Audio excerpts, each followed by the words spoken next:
What if I were to suggest that you play a key role in the awakening world? And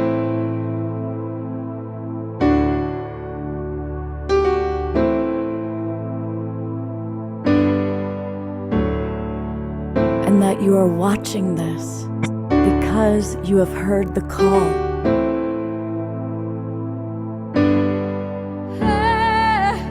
We can start right now by opening our hearts and minds.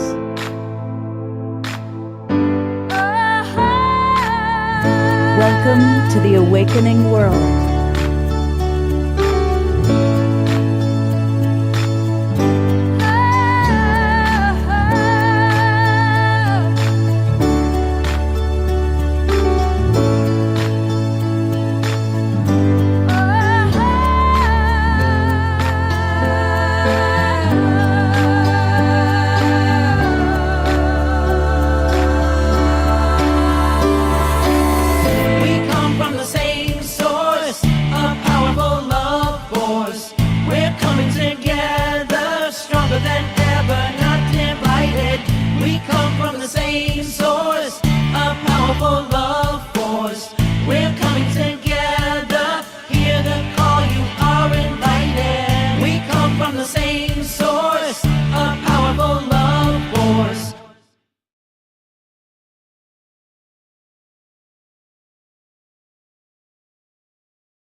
Morning, everybody.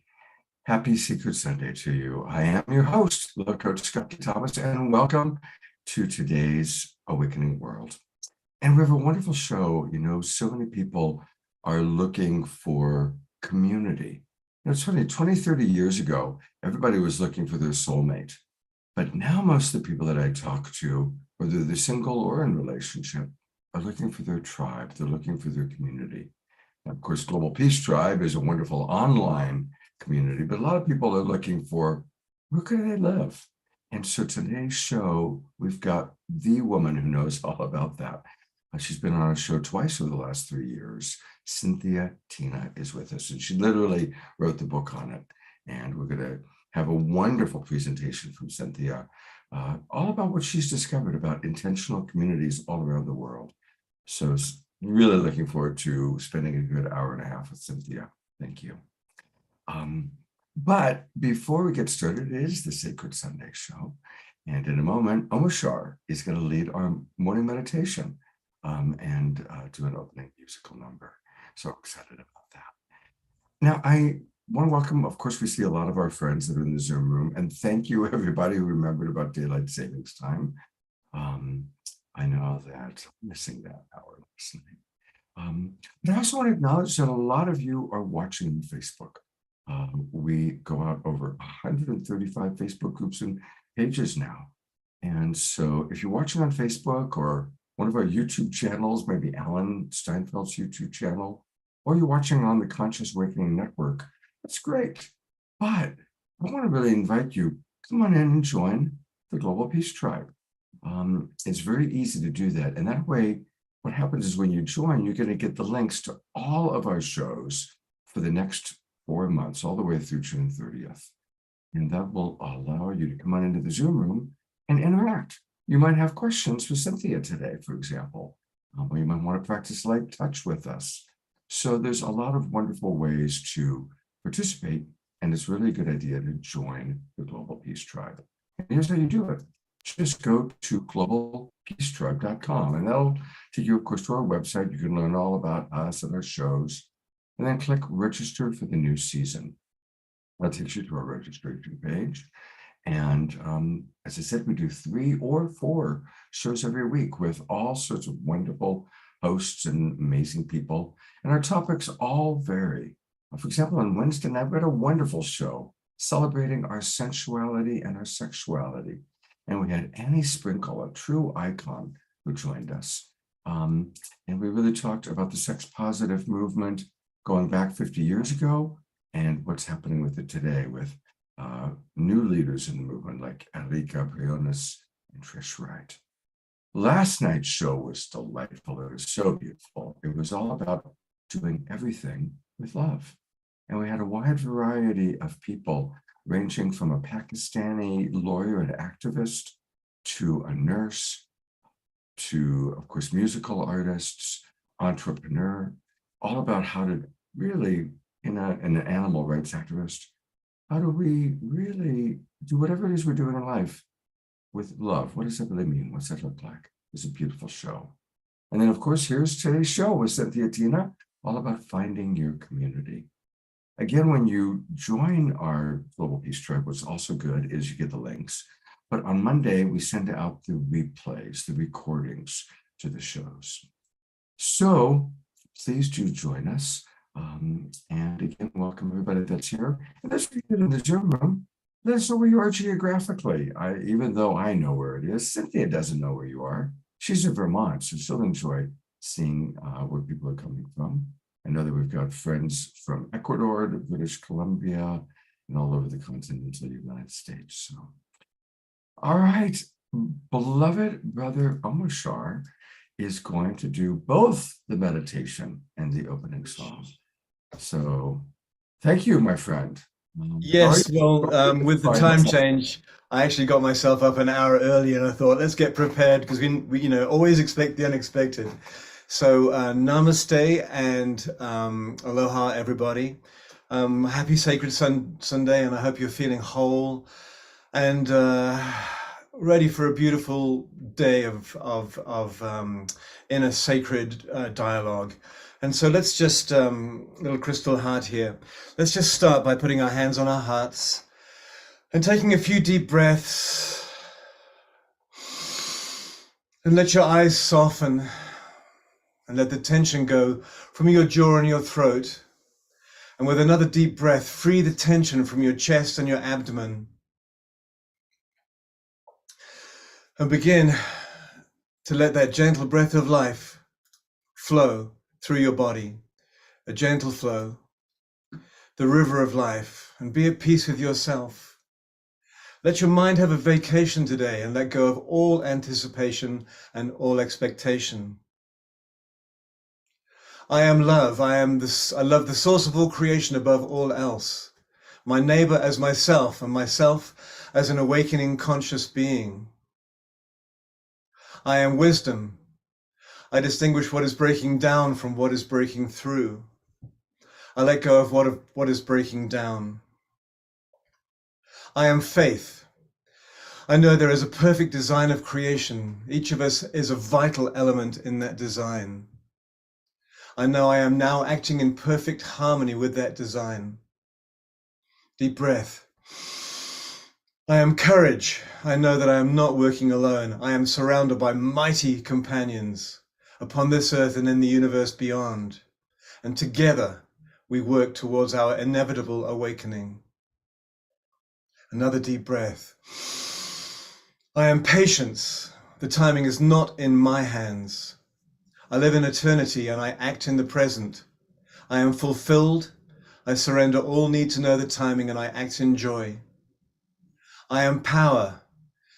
To the degree that I empower others, I am now empowered. And I am surrender. Not my will, but thy will be done, on earth as it is throughout the cosmos. Namaste.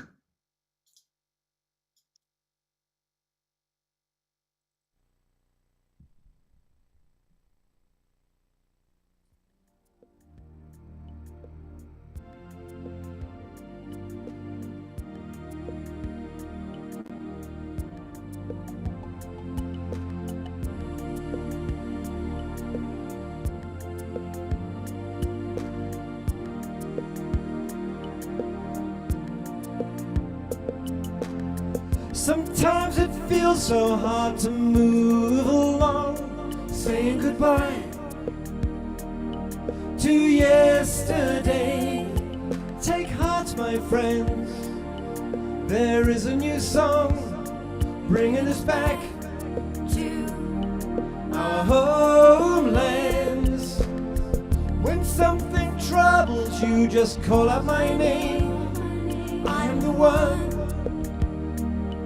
who loves you. Be still within. hear what I say, and give me the chance to be with you. We are one heart, one mind, one soul, working together to heal. And there are no walls between us now.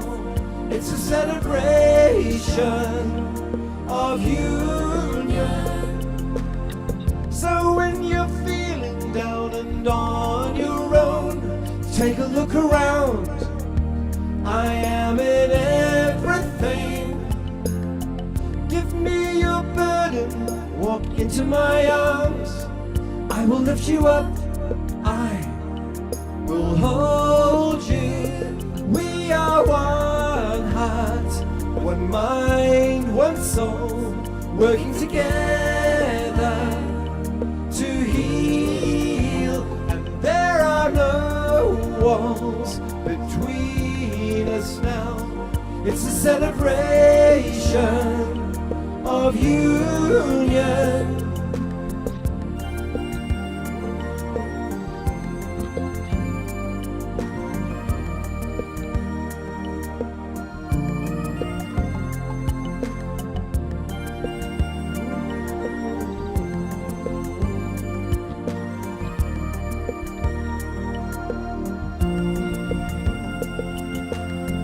We are the ones who hear the new voice calling us home to freedom. Fear not, my friends, this is a new place full of new joys and happiness. Yes, we are one heart, one mind, one soul, working together to heal. And there are no walls between us now. It's a celebration of union.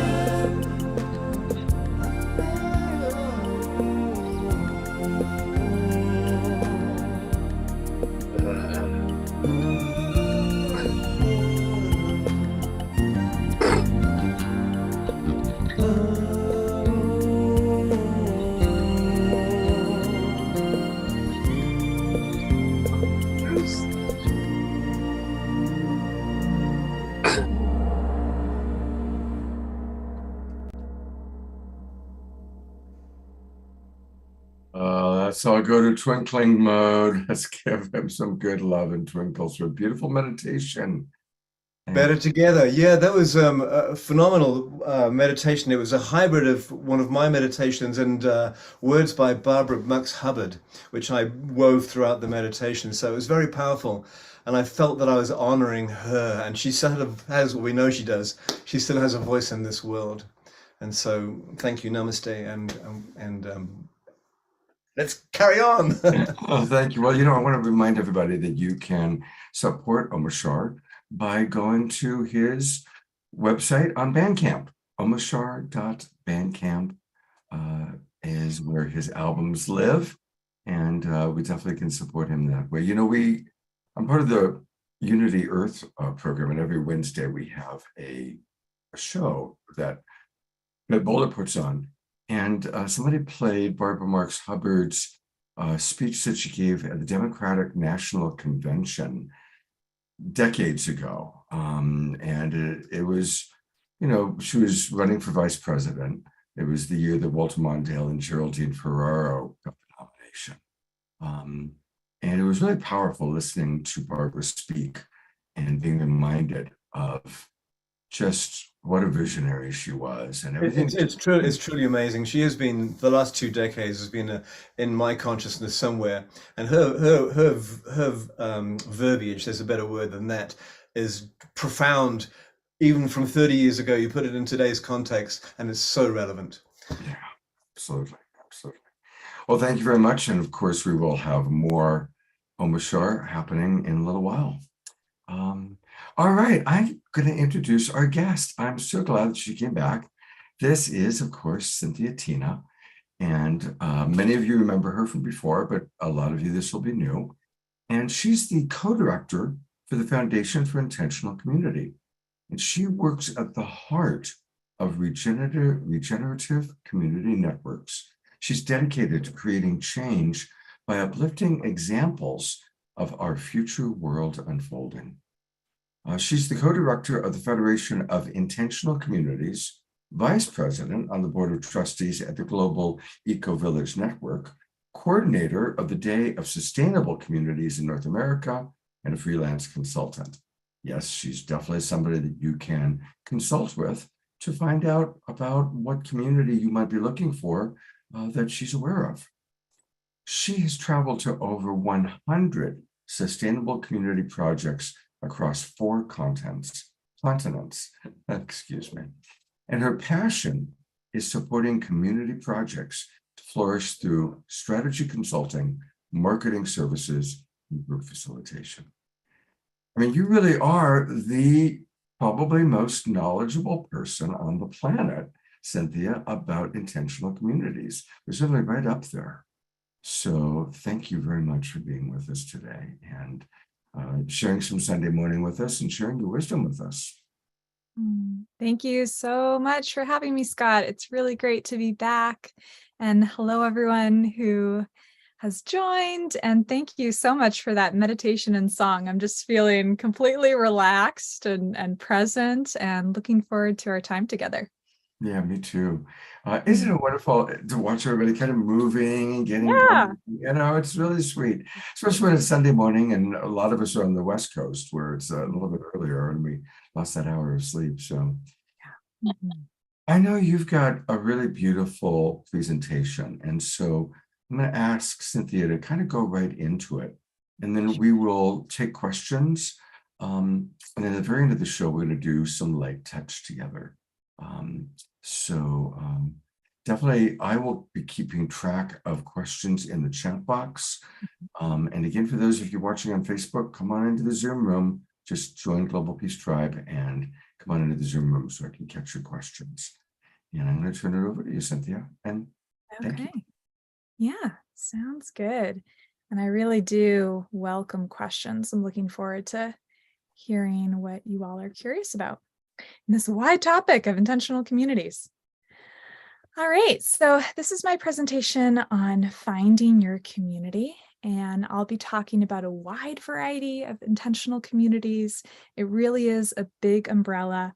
I'll be defining exactly what an intentional community is, some of the benefits of living in one, how you may know if you are a fit for community living, if you are meant to join an existing community, maybe start a community, or just go and visit communities to get inspired by them. And I'll also be going through some of my favorite communities that I have visited around the world. All right, so I want to start with sharing about myself and the community where I live. So I am right now calling in from my home at Headwaters Eco Village in Vermont.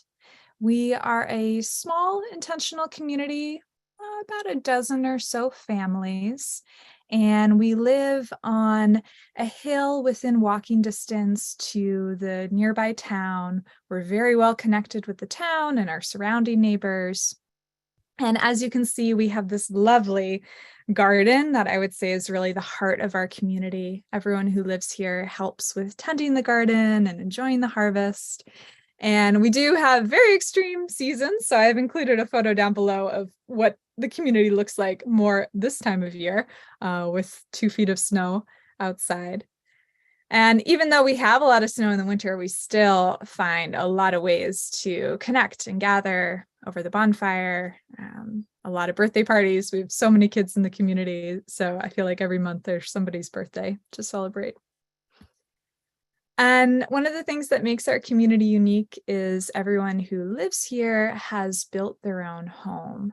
That is not necessarily typical of intentional communities. Sometimes when you join a community, you'll just be buying or renting an existing structure. But this is one of the reasons why I chose to live in this community, is because it's been a lifelong dream to build my own home. So I'll show you some more photos. This is my house, still in progress. This is a photo from the fall. You can see there's a large greenhouse along the southern wall. So this is more of a passive solar design, loosely based on a Earthship model, which is a sustainable building home technique. But I've adapted it for this climate where we have much more cloudy and cold winters. And you can see in this photo, I'm using a lot of natural building techniques on the interior, including hempcrete and light straw clay, and slip and ship, which is clay and wood chips, which we have a lot of woods in this environment. So it's very suitable to that. Cynthia, congratulations. Thank you. That's really cool. Yeah. It's been Wow. 3 years in the making. Has taught me so much about hard work. But yeah, I'm really glad I'm living in it finally. Wow. Yeah.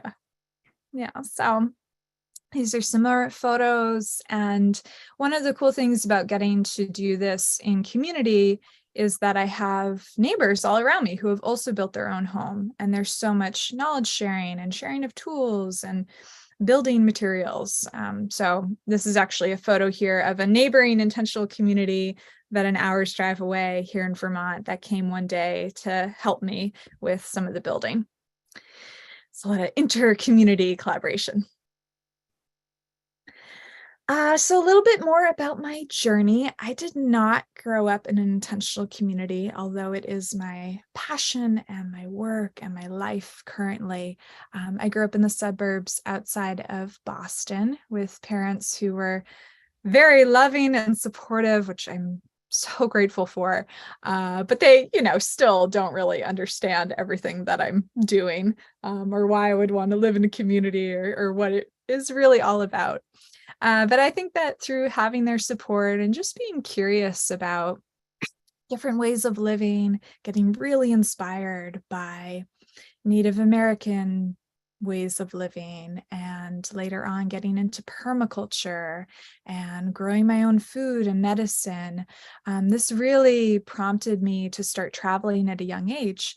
And I visited my first intentional community when I was 15, a place in North Carolina. And this set me off on a journey around the world, to many, many different communities and different places. And I think through this journey, I have gotten in touch with not only the communities, but also the organizations that are supporting the network of these communities around the world.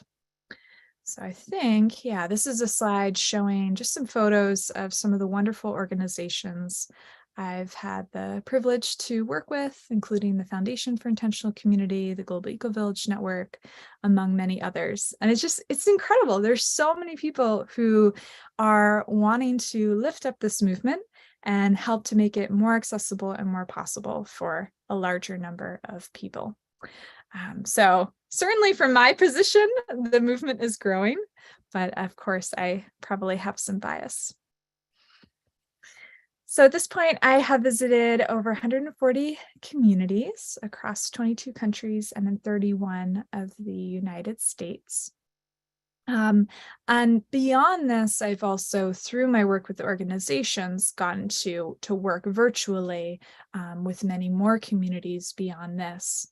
And so, as I've been doing this work in this space, more and more people have contacted me saying, oh, can you recommend a community in this area? Or I want to do a vacation in Costa Rica, or I'm looking for a community in California. And slowly this became my community matchmaking service. So that's a lot of what I do today. And I've started an organization called Community Finders to support people in finding community. And in addition to living in Vermont, I have gotten to develop a really deep connection with a community that my partner helped co-found in Slovenia, which is a small country in Europe, just below Italy, not Slovakia, Slovenia. And he is Slovene. And so I have spent a year in one go, but cumulatively, I'm sure several years at this point, visiting this community. And I'm so excited that this June, I'm actually going to be taking a group to Slovenia to experience the eco-villages there. So that's the link, ecovillagetours.com. If you're interested in joining us, we still have a few places left. All right, so what is an intentional community? Let's get into some definitions and some community types so you have a good overview of what it is I'm speaking to.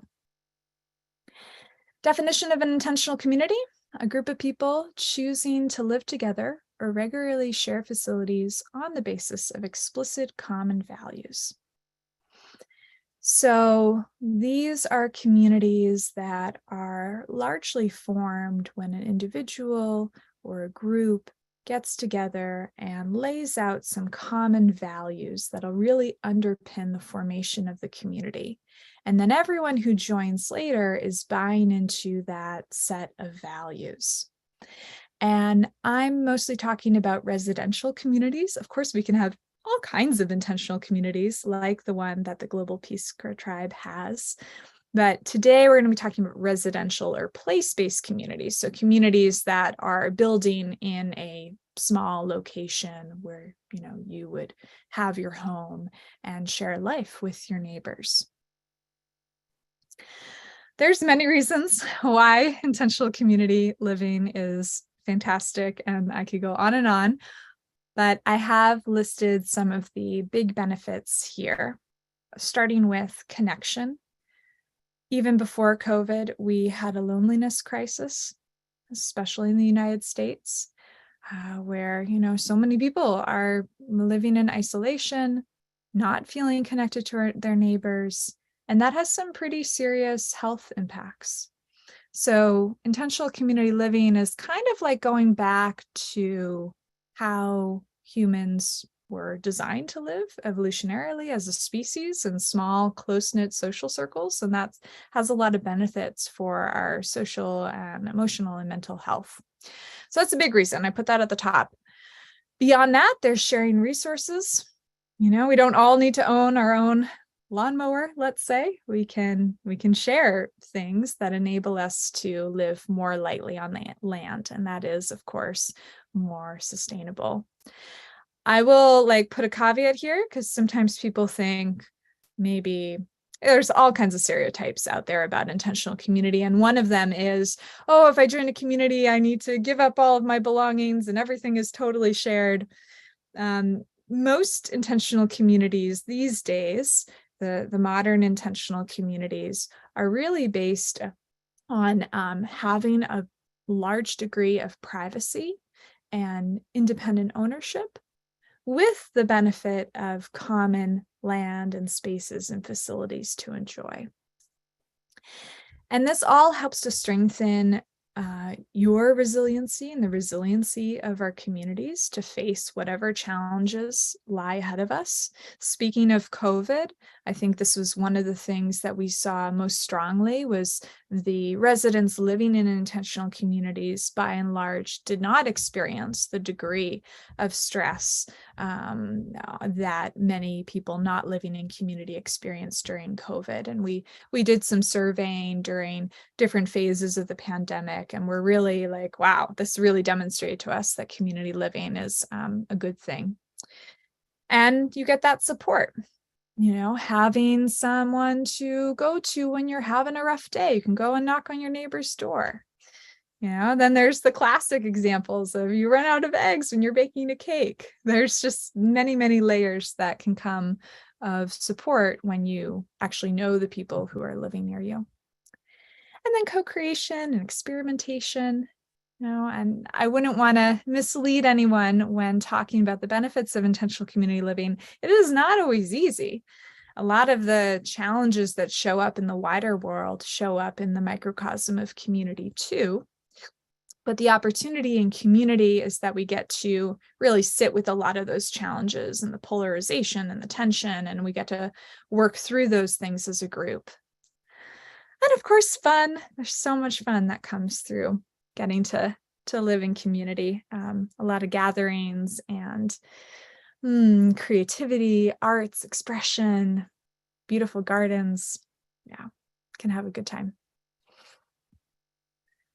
All right, so these are some of the terms you may have heard before that all refer to a type of intentional community.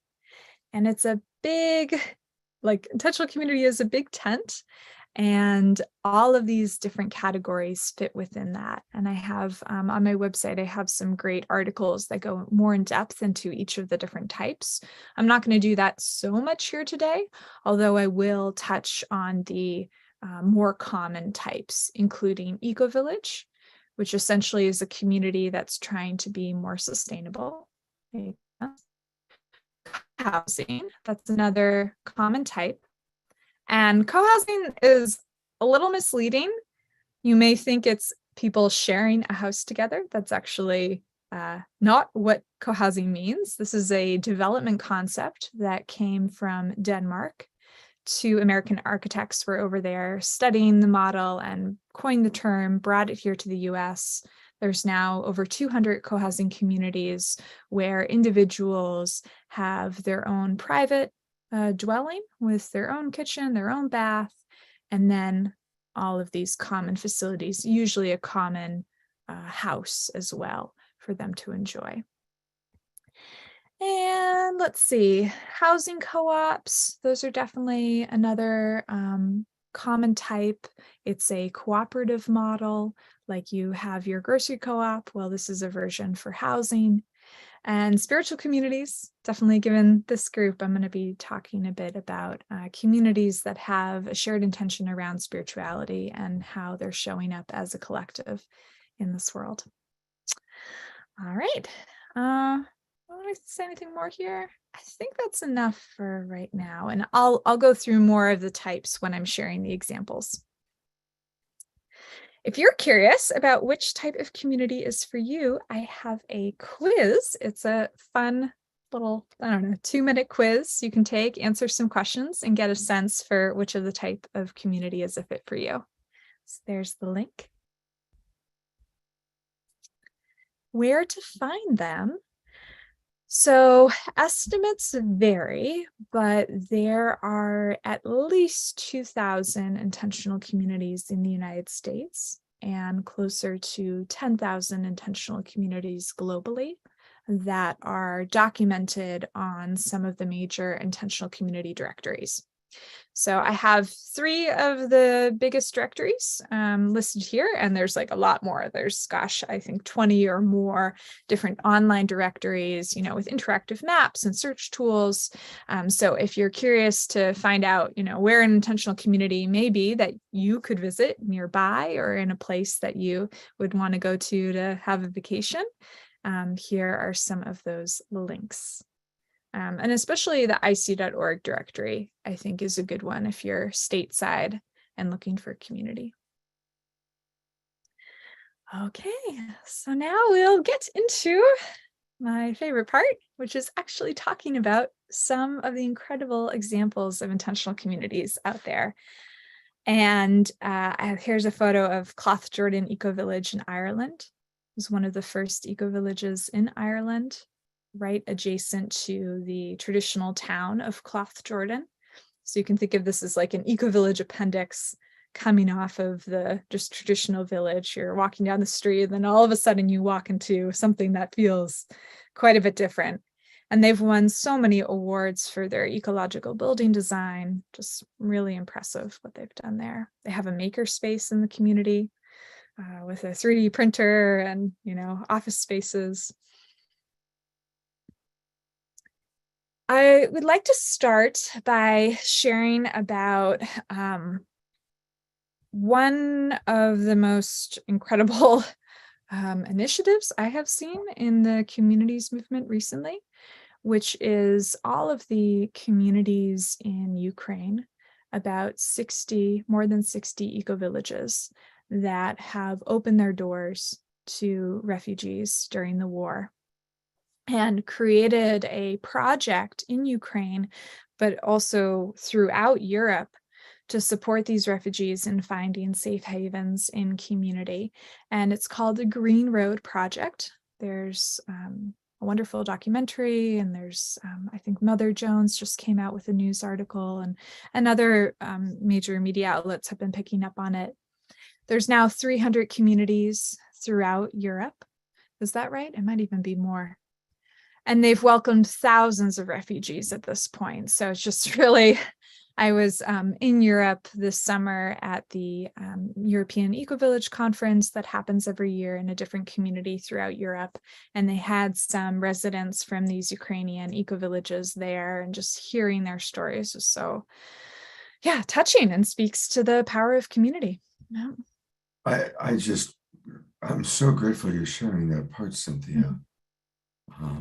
Of course, we've done a lot of programs, and fundraisers for various causes, but that's just a beautiful, I hadn't even thought about that. I mean, of course, we're so aware of all the refugees having to leave Ukraine, but how beautiful that so many intentional communities have opened the doors, and that there are 60 plus still in Ukraine. So I'm really appreciating you sharing that piece with us. Yeah, I'm happy to. Yeah, I think it's important for folks to know about. And of course, these eco-villages have experienced a big population influx and are certainly looking for donations to build more structures. And I know recently there was a big fundraiser for a straw bale home to be built in a community to house more refugees. So I'm sure they would appreciate the support. Yeah, good. Thank you. This is wonderful, by the way. And there are good questions coming up, but I'll wait until we'll take like a little break, halfway through, and I'll get to some questions and also comments. People are just really appreciating this very, very much. So, good. I'm glad to hear it. That's yeah, awesome. This is awesome. Good. All right. Well, the next community I'd like to share is perhaps the largest intentional community in the world, and that is Auroville, also known as the Universal City in India. And they have close to 3,000 residents. And it was a barren desert over 50 years ago, and the residents have done incredible work to transform the land into a food forest with many different neighborhoods and all kinds of farms. And this is a photo of the Matra Mandir, which is the physical and spiritual center of the community. It's a giant sphere covered in leaf gold. I got to visit Auroville, and it's massive. Like this banyan tree is, I think, nature's equivalent to the man-made temple, and both are monumental in scale. The community itself, you have to get a little scooter to drive around to see all the different neighborhoods. So if you get the chance to visit Auroville, it's a once-in-a-lifetime experience. Findhorn community in Scotland. This is another well-known spiritual community. Also began over 50 years ago on the rugged coasts of Scotland. You can see the gorse flower over there that grows in the sandy dunes on the coast. And Findhorn became famed for growing these giant cabbages, which they attributed to their connection with nature and the deities of nature. And today, Findhorn has expanded greatly, home to over 600 people. They have a large events hall where they host many, just great conferences and gatherings. So another one, if you're in Europe or thinking about European eco-villages, highly recommend Findhorn. And Findhorn has a sister community here in the United States. It's Sirius Community in Massachusetts, where I actually lived for about a year and a half, and I've gone back to visit frequently. They also have a greenhouse along the southern wall, which is a big inspiration for me in designing my home. Sirius is much smaller. They have about 30 residents tucked into the woods, a lot of naturally built homes, cob, straw bale. All of the wood used in construction and heating of the dwellings is from the land itself. Then we have Twin Oaks community in Virginia. And we haven't touched so much yet on income sharing communities. So I'll use this opportunity to mention that there is a small category of communities that are income sharing, where residents who live there participate in the community's businesses and pool all of their incomes together. But most intentional communities are not income sharing. So this is maybe about like 10% or less of the communities that exist are income sharing. Most, you have your own independent finances, your own work remotely or commuting or within the community. But Twin Oaks has really proven the model. They've been around for 50 years. They have a tofu business, a hammock making business. They have a really robust farming business, and they have inspired a number of other income sharing communities in their area of Virginia. So yeah, this is the commune. This is what some people think when they hear the word intentional community. Oh, the communes of the 50s and 60s and 70s. Well, some of them still exist and are going strong. It's not the only model, but for some people, it's what they are looking for.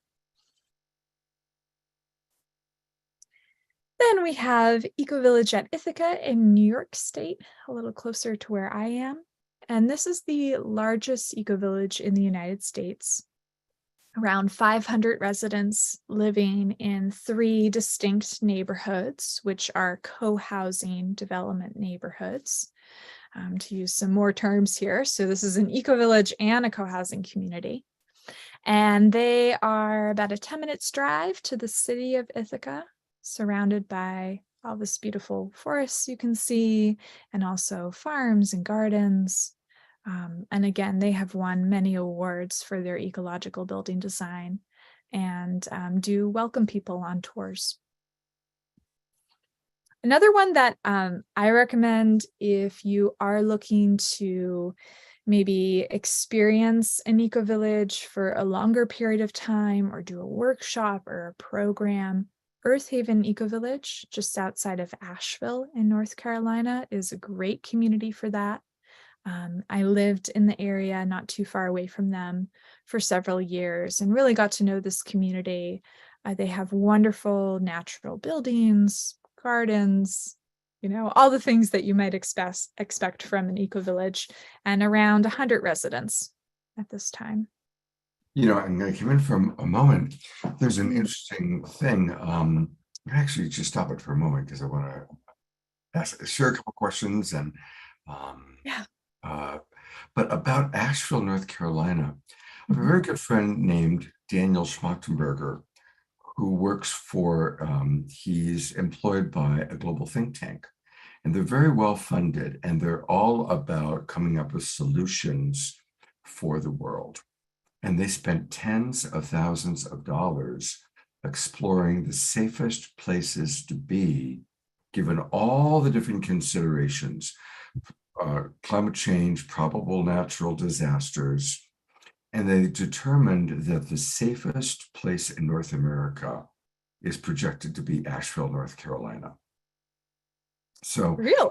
When I saw that, and Daniel's like, he's like a serious dude, and the people he works with are serious, and they've really been investing a lot to explore that. So when I saw that, I just felt like I had to jump in and share that with you.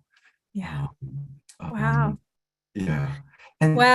There's several intentional communities around in Asheville and around Asheville.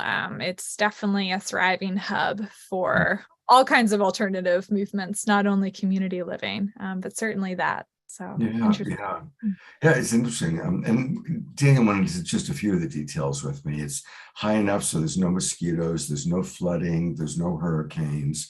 They don't have a history of earthquakes. It's wildfires occasionally happen, but it's fairly rare. It's a very temperate climate, very good for agriculture. So anyway, it's kind of interesting. Yeah. There's also a couple of questions I think I just want to get into right away. Let's do it. And then you can integrate that. But we're wondering about kind of medical freedom, with COVID, how many communities, demanded vaccinations or not. So the whole medical freedom question has come up.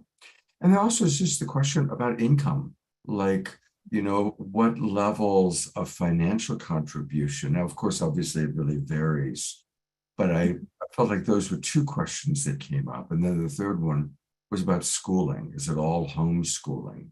Mhm. So schooling, medical freedom, and kind of income necessary or financial necessary are three questions that I think would be great to tackle. And then we'll get back to the slideshow.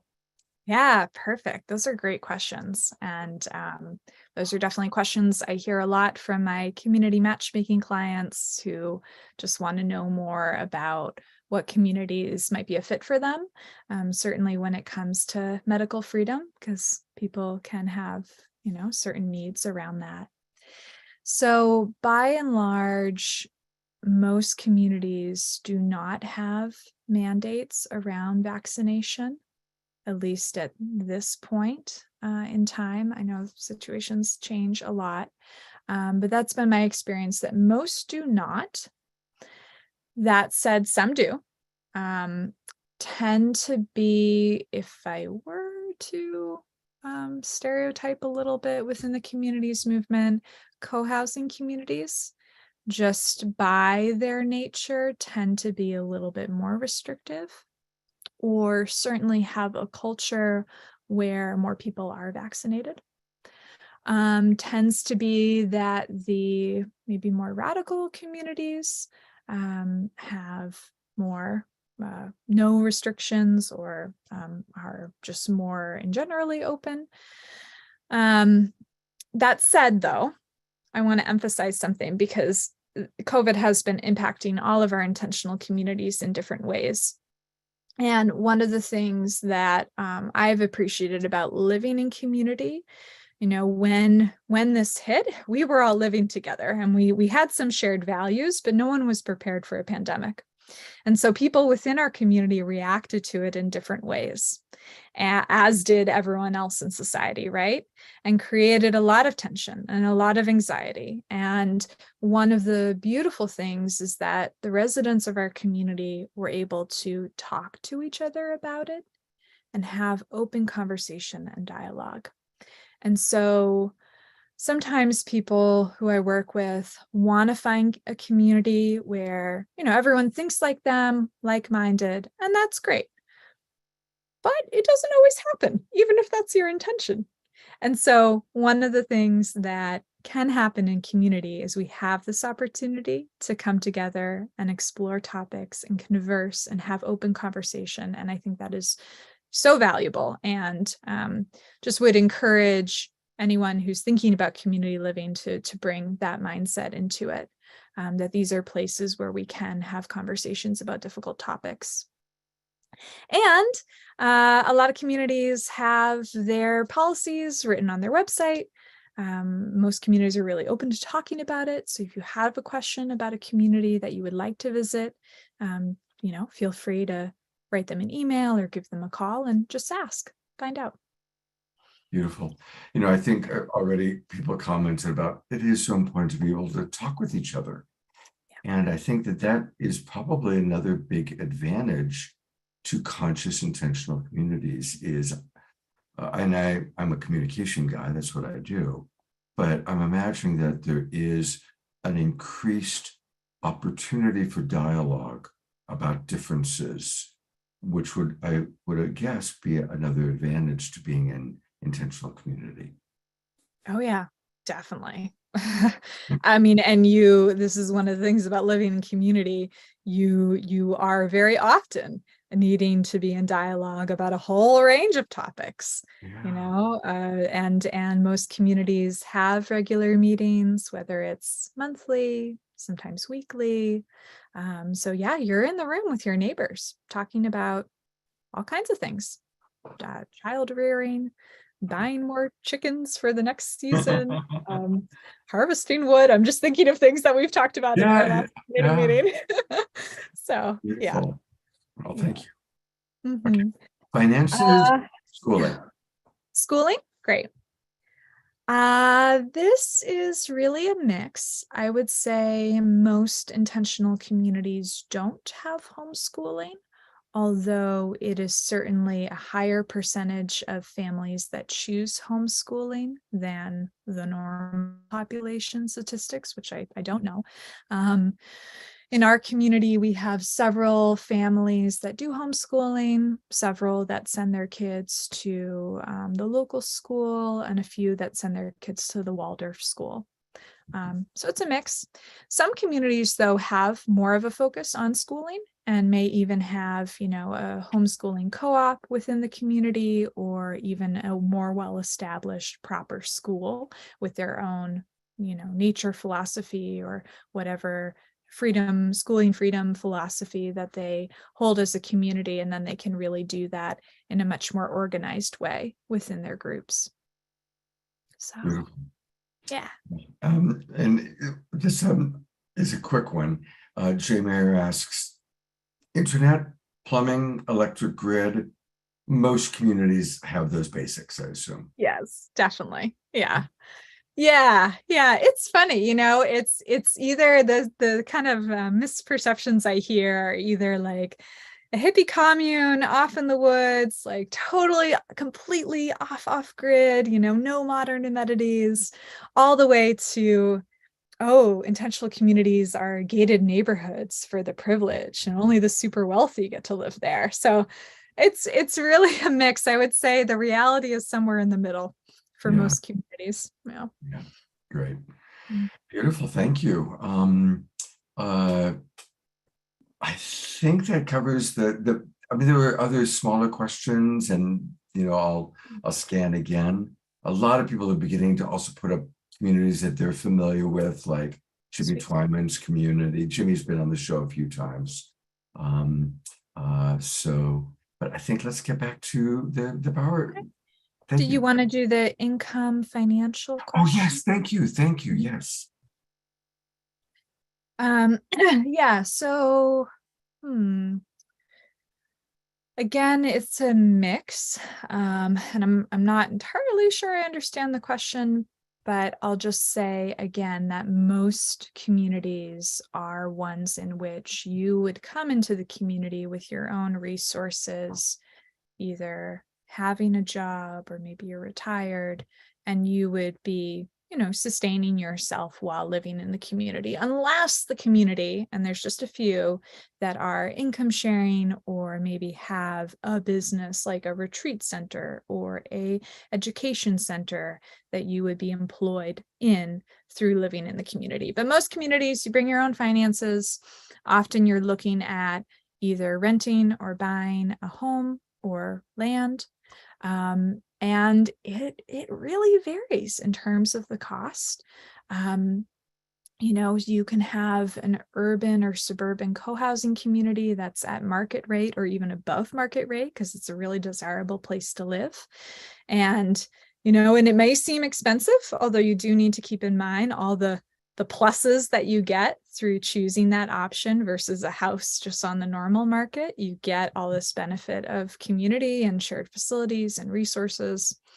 And then you can have communities that are much more affordable, especially in more rural areas, or communities that have a focus on being affordable, like a housing cooperative or a nonprofit or a community land trust, which is probably my favorite model.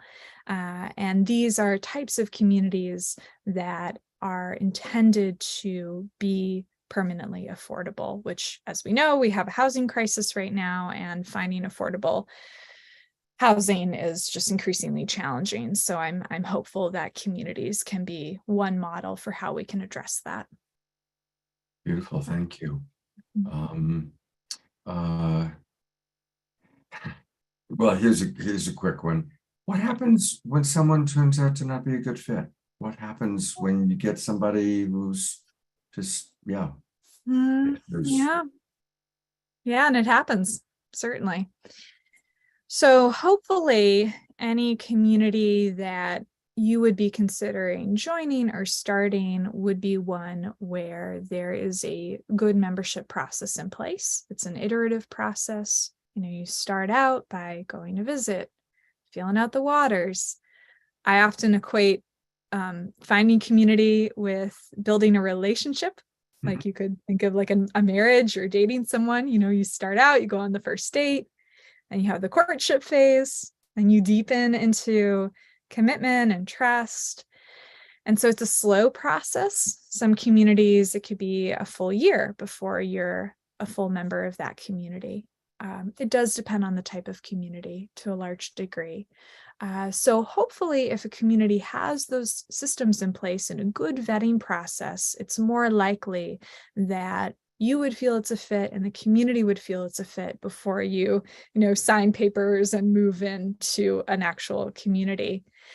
It does happen, of course, that people aren't a fit for a variety of reasons. And again, most communities have a process for expulsion if it comes to that.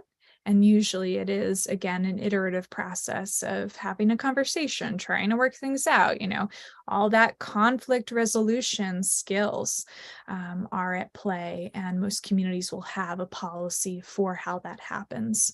And then, for example, in our community, I think our expulsion process, because we recently rewrit our bylaws, so it's top of mind. We have a consensus process, so it needs to be 100% consensus of everyone in the community minus the party in question for that individual to be asked to leave. And there's a hearing process and a lot of conversation that would go into it. Well, that leads to a question that Eleanor George just asked about governance. How often, and again, we recognize it's a wide variety, but how often is governance majority based? How often is it a small board? How often is it a charismatic leader? Tell us about the variations and commonality about governance. Yeah. Yeah, it is tough to do commonalities. One thing I'll say at the get-go is, who was it? There's someone who's well known in the communities space, and this person was asked, what's the best decision-making and governance method in a community? And his answer was, whichever one works for the community. It's not a one size fits all. It has to do with the culture of the community and what they're comfortable with and what actually on the day-to-day functions. So most intentional communities are not a rule of one. That might be more of a cult scenario. I think some communities can unintentionally default into that model if they have some power dynamics that haven't been fully examined, especially if one person or a small group or a couple owns the property, owns the building or the land. That's like a really tricky situation. Most, what I would describe as healthy communities, don't have that. They have a more participatory model. Usually it's not voting, although voting can be a default for communities. And that's what we're all familiar with, in our democracies, we vote for our president, and that's how it happens.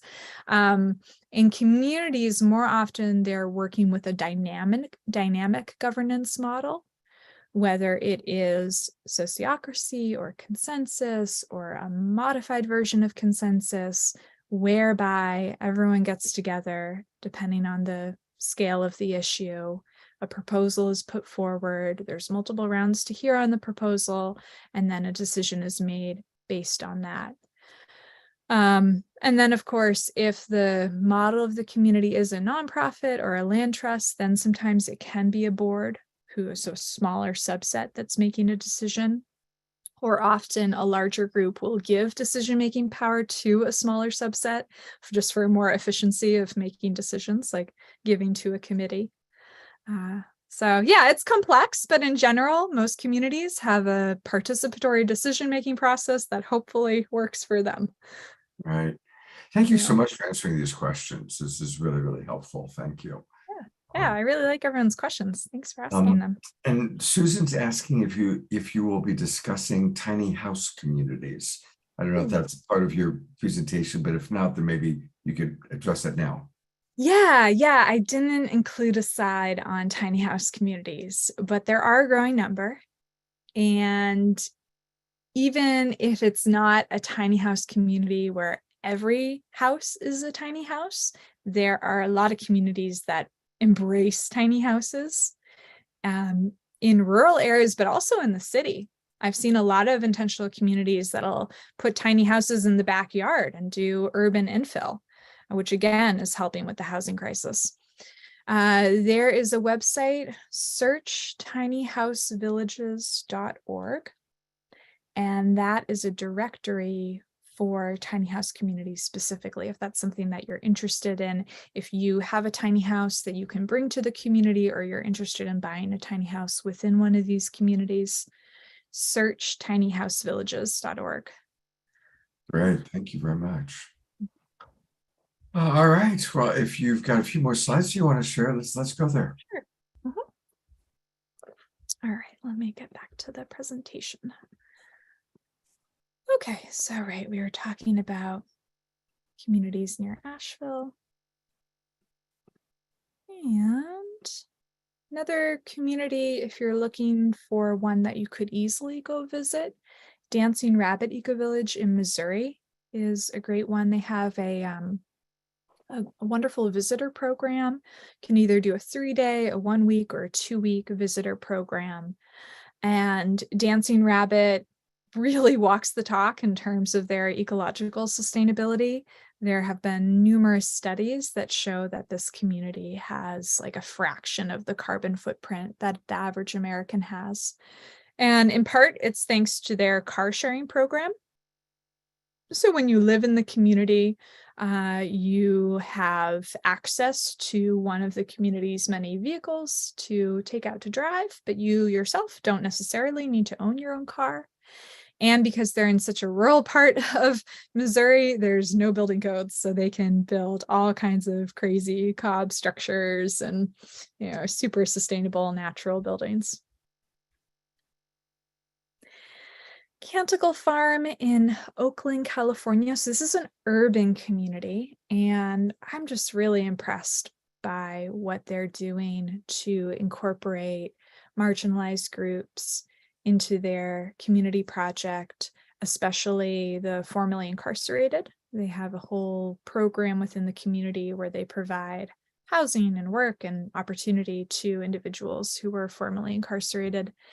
And it's like you're on the city street in Oakland, and then you walk down an alley past a house, and all of a sudden in the backyard, you're in this permaculture oasis. It's incredible what they're doing to transform this part of the city. And a similar model on this topic of using intentional community as a force of good in terms of how we think about housing and land ownership, I want to highlight the cooperative community of New West Jackson in Mississippi.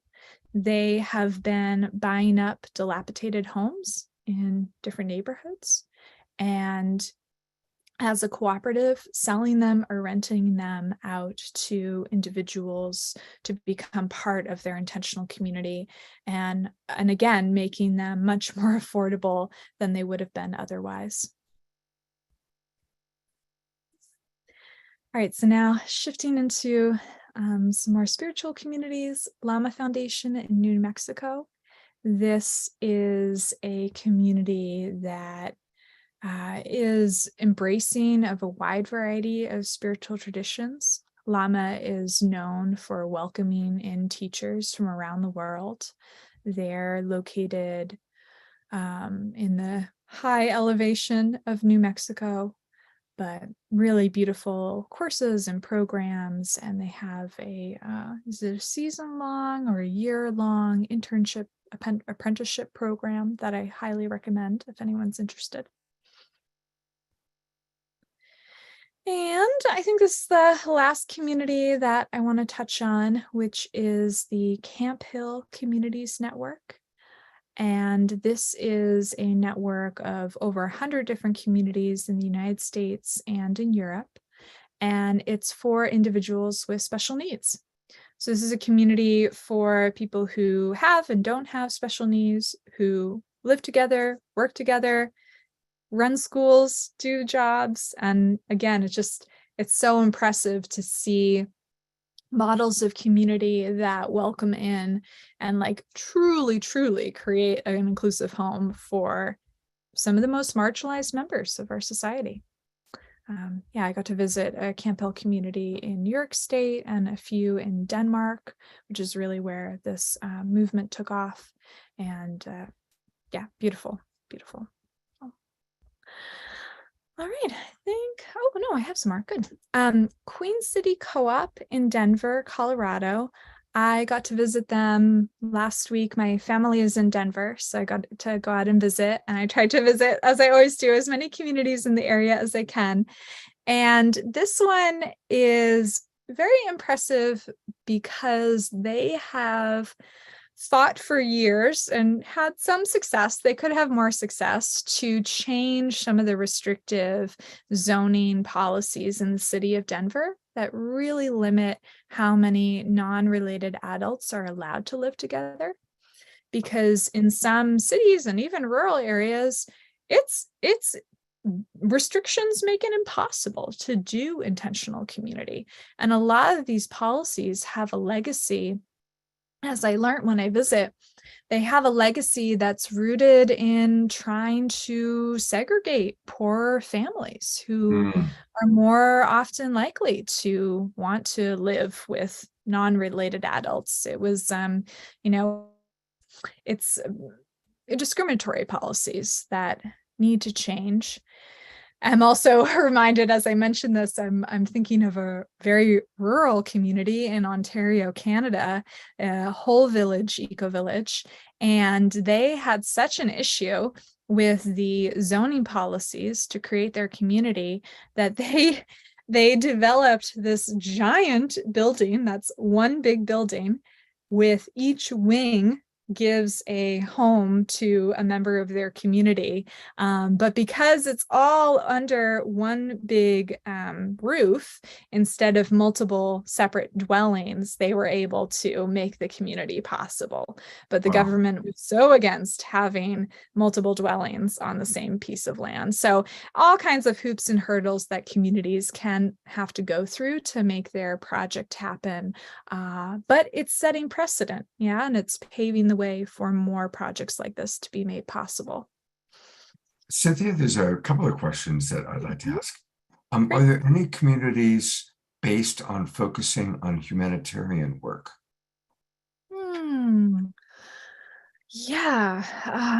There are quite a number, I would say.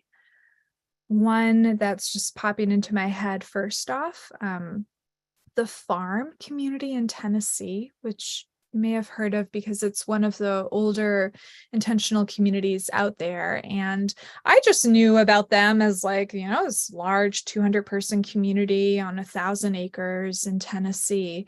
But I recently did a virtual tour with them and I found out that they are doing really incredible humanitarian work around the world.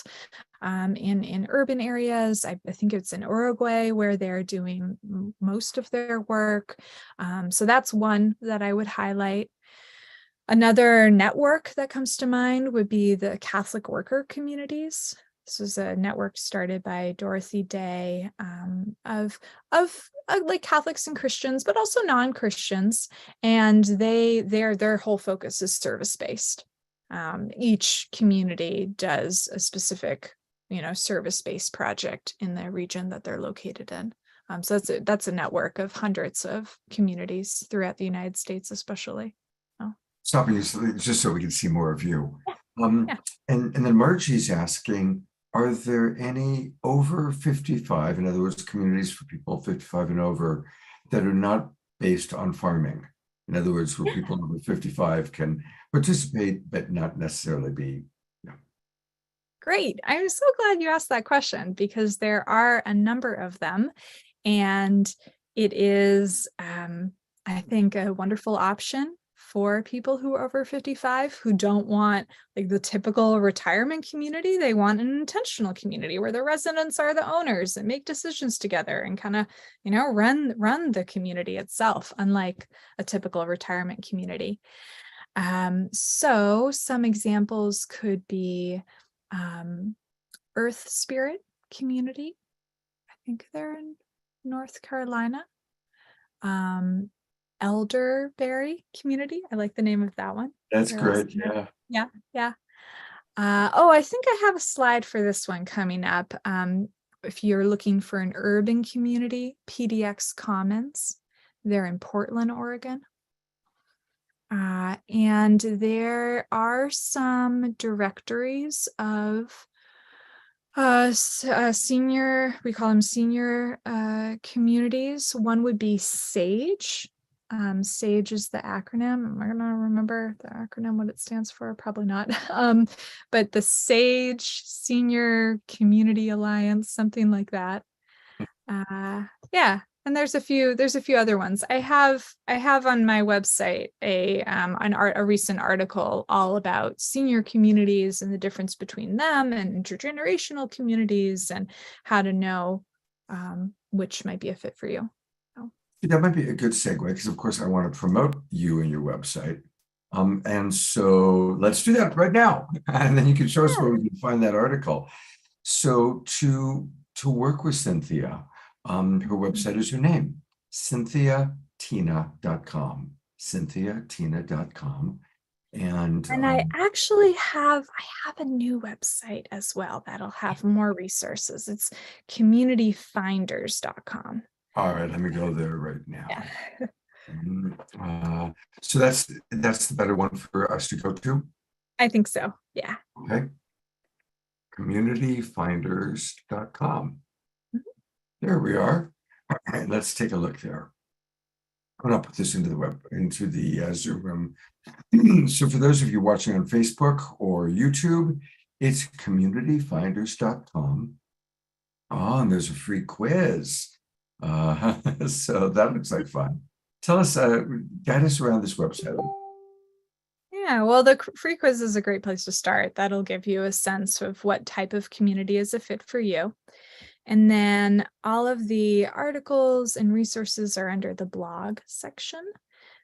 So if you, go to the blog, that's where you can see the recent article. Are you too old to join an intentional community? Definitely not. So you should read the article to learn more about that. And I have a list of different events that are happening this year related to intentional communities and books. Oh my God, this is fantastic, Cynthia. Yeah. What a beautiful resource. Yeah. Well, I mean, thanks. look at I'm going to read some of the topics in the box here. 14 intentional community gatherings you won't want to miss. 40 best books about intentional community living. 10 of the best eco-villages in the world for sustainable travel. Intentional communities, a beginner's guide to life in cooperative culture. Visiting intentional living communities, advice for first-time visitors. 7 tips for contacting an intentional community to ensure a positive response, and a free template. Types of intentional communities, your insider guide to 15 of the most common types. 6 steps to find your home in an intentional community, and 21 intentional community directories to expand your search.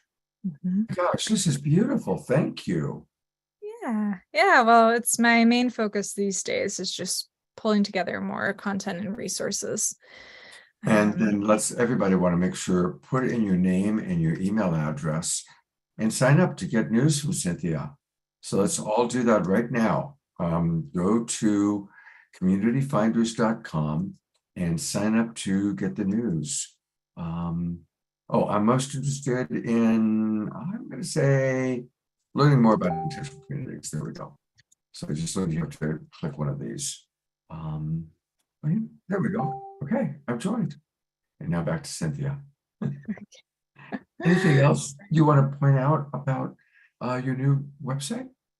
I think that's everything. I did just put the correct link to the Sage website in the chat. And that, along with some other community directories, are listed in that blog article that has all the directories. Thank you so much. It's wonderful. Now, can people book appointments with you one-on-one as a consultant? Exactly. Yeah, that's the community matchmaking service. You can also find that on the website. And would be happy to help any of you if you would like advice or recommendations for communities that could be a fit for you and your values and your lifestyle and what your vision for community is. Beautiful. And is the best way to contact you through your website? Yeah, that's the best way. And I will respond. Okay, beautiful. We've got about a little less than 15 minutes left, but we will want to have a closing song with Omar Shah and a couple of announcements. I also thought it might be kind of fun if Connie and Andrew turn their camera on. I'm going to introduce you to two of our regulars who are creating an eco village. So Connie and Andrew, if you turn your camera on, I'll introduce you to Cynthia. Are there some final thoughts or more slides you want to share? I don't know if I should do more slides. I think I could just wrap things up with some final thoughts. Okay. I want to encourage all of you to consider intentional community living as a possibility for you. Go visit one, get inspired, check them out. And even if it's not in the cards for you to up and move to a community, at least learning more about these places and seeing what you can do to foster more community wherever you're living right now. My aim isn't that everyone needs to go and move to these places or start a community. It's just that my hope and dream is that someday these communities are just considered the normal, that everyone has strong relationships with their neighbors and feels that trust and connection and support, feels more purpose in their life. So it doesn't have to look one specific way. Just want to encourage you to avail me as a resource, and I'm wishing you so much support on your community journey. Beautiful. Okay, well, I see that Andrew and Connie have turned on the cameras. These are two of our dear friends, and they are our newlyweds after 20 years of living together. They finally got married a couple months ago. Connie and Andrew, you are both on camera with Cynthia. And Andrew, tell her you have an eco-village you're building. So do you want to share a little bit about that? I would be happy to, Scott. Thank you. And Cynthia, wow, just beautiful. I could not. I mean, we have major other stuff we're committed to on Sunday mornings. And once we heard about this, it's like, oops, sorry, Connie went into some of the, hey, Connie, there you are. So as you can tell, we're joined at the hip, but we have separate Zoom possibilities. So just in a nutshell, and Scott may not really realize this, and if you go to the link I put on the website, and I'll put it in again, the idea is to build a network of replicable, think of that word, you can replicate them, eco-villages, because I believe, and I'm a climate scientist, and a lot of my climate colleagues foresee a huge issue of climate refugees, people who need new housing, new jobs, new communities. So the idea is to create ones that can actually be replicated. So it starts out with a 10-acre prototype. There's a link in the chat to that. And it does all of the things you're talking about. I'm very aware of, we live at Sunrise Ranch in Colorado. We're very aware of Hummingbird, for example. We're part of that family in New Mexico. Very aware of Llama Foundation, going way back to the farm in Tennessee, on and on and on. I have not lived in these communities for long periods of time, with the exception of the one we're in right now, which is Sunrise Ranch, which is a big learning process. When I first broached the idea to Connie, she's like, I do not want to live in a community. But guess what? Man, we love it. We love living in a community. So I could talk a lot about the specific one we live in, which is a top-down governance structure that I would not recommend. And it's very hard to do the communal, everyone is equal, sort of communistic, socialistic thing. Tricky. I'm wondering about governance. And I'm particularly interested in knowing about the ones that have really worked long term, such as Llama, such as the farm in Tennessee, stuff like that. I'm sort of wondering about, I think we humans created the concept of the corporation. I think we can recreate the corporation as a conscious entity. And if we had a conscious corporate governance, where it was some crossover between democracy and almost a business model, because I think these things have to have a solid grounding. So that's just a little bit of what we're doing. And this project of ours is 100% about climate. These facilities are not only climate friendly, they extract CO2 from the atmosphere, they reflect heat back into this, they actively cool the planet. So they're very purpose driven. Beautiful. Thank you so much. I just wanted to give you a minute. And here is the proof of concept that Andrew has created for Sacred Earth Enterprises. We've put the link into That's the one box. possible location there. Scott, scroll a bit more and then a little more that way. Yep. And click, you see where it says SEE, that stands for Sacred Earth Enterprises. Click on that. And here's a plot plan for Tierra Santa, Sacred Earth, Climate Resilient Eco Village. Wow. Cynthia, any thoughts as you look at what this beautiful design? I'm curious to learn more about it. It looks great. And I'm happy that you're living at Sunrise Ranch. I've been there. And yeah. And I think it's good when people have a vision for a new type of community, or certainly a prototype for many communities, that it's grounded in the lived experience of being in a community. So happy to hear that you're well connected and grounded in that as you help vision what's next for the communities movement. It's awesome. Beautiful. Thank you. Thank you, Andrew. And Scott, thank you so much. Can't wait to see you again, brother. That's coming right up in a couple of weeks, isn't it? that's right. That's right. And actually, that's a good segue just to remind everybody that the Global Peace Tribe is going to be having our next retreat, and it's built around a whole series of events taking place in Los Angeles. Please consider coming down, and we've created it to be very flexible. So you can come for one day, or you can come for 1 week. We've got events beginning on Tuesday, March 28th, going all the way to Monday, April 3rd. I'm going to put the link into the chat box. We can get all the details. It's all on one link, including we've rented a big, beautiful mansion in West LA, where a lot of us will be making meals and sharing time together. And a lot of your favorite Global Peace Tribers are going to be there, including Omashar and Connie and Andrew and Mark Danislavsky and Wowza and all sorts of other people. Bonnie and Roger, who are with us right now. Charlotte and Jennifer. So a lot of our favorite Global Peace Tribers are going to be there. And it's going to be an amazing time. Beautiful music. Shri and Kira coming up from Ecuador are going to be, they're bringing their shaman with them, and there's going to be a whole amazing 2 days of events with them. A psychic fair that Tangela has put together. It's going to be a powerful week, so please do join us. I want to go to Cynthia. Again, thank you so much. Just, you are such a delight in the way you share this information, and you've done such a beautiful job. Somebody needs to mute. There we go. Welcome, Charlotte. We just talked about you. And your new website, I'm so impressed with all the blog posts that you have, because you've really nailed every single one of those. Was like, oh yeah, well, anybody interested should read that one or should go to that one. So thank you so much for the wonderful work you've done.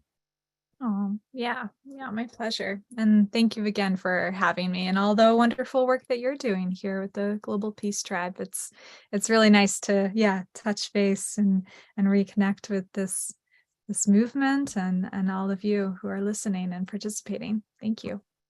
Yeah, next month will be 3 years we've been doing this. We've done over 500 shows. Wow, Yeah, that's really every impressive. imaginable topic. So, Amazing. but you're a wonderful resource, Cynthia, and just a delight. Thank you so much for the work you're doing and being on the show again. Yeah, thank you. One last announcement, and then we'll close, as always, with Omoshar music. Next week, we've got a really special show happening on Saturday night. I really want to make sure everybody marks off time on it. There's a lot of talk right now about the current astrology. And a lot of different presenters on the show over the last month have been talking about how late March, there's a lot going on. Some people see it from a spiritual perspective. Some see it from an astrological perspective. Some people see it just as a consciousness raising perspective. Well, who better to kind of put all that together than our friends, the Twin Ray.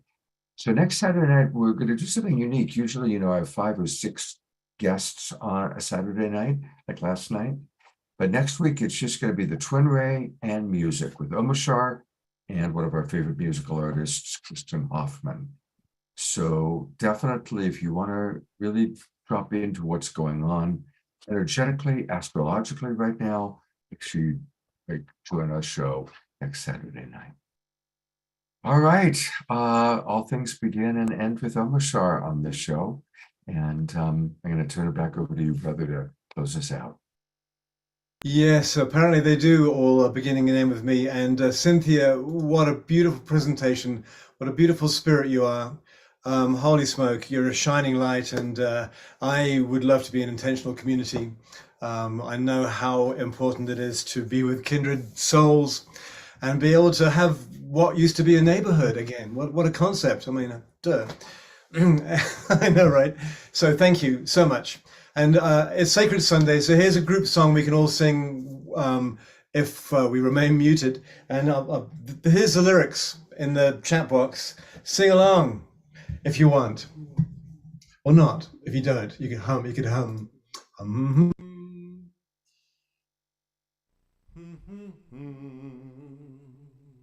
All right, you're going to have to scroll back up for the lyrics.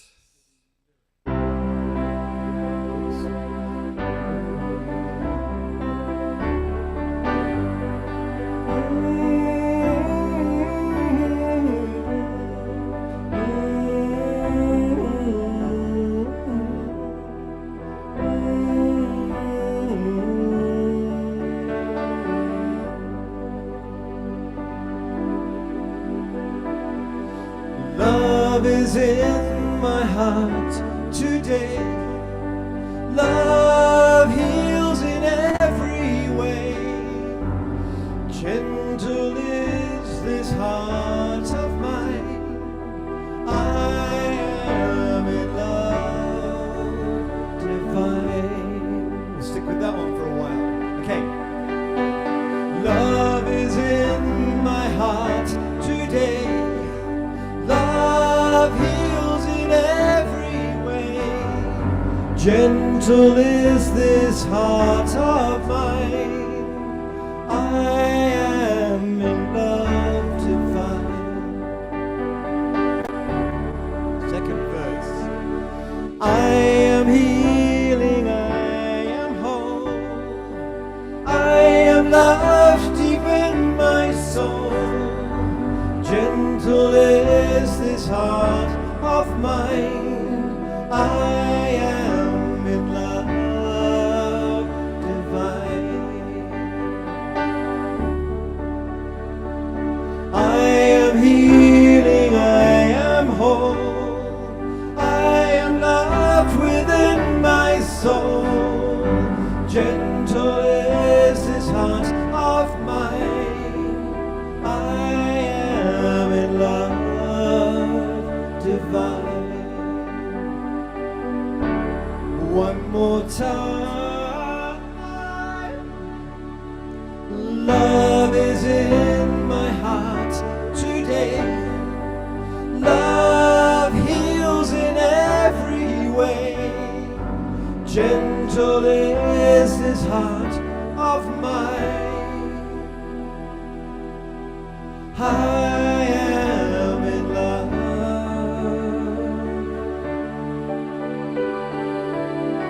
divine.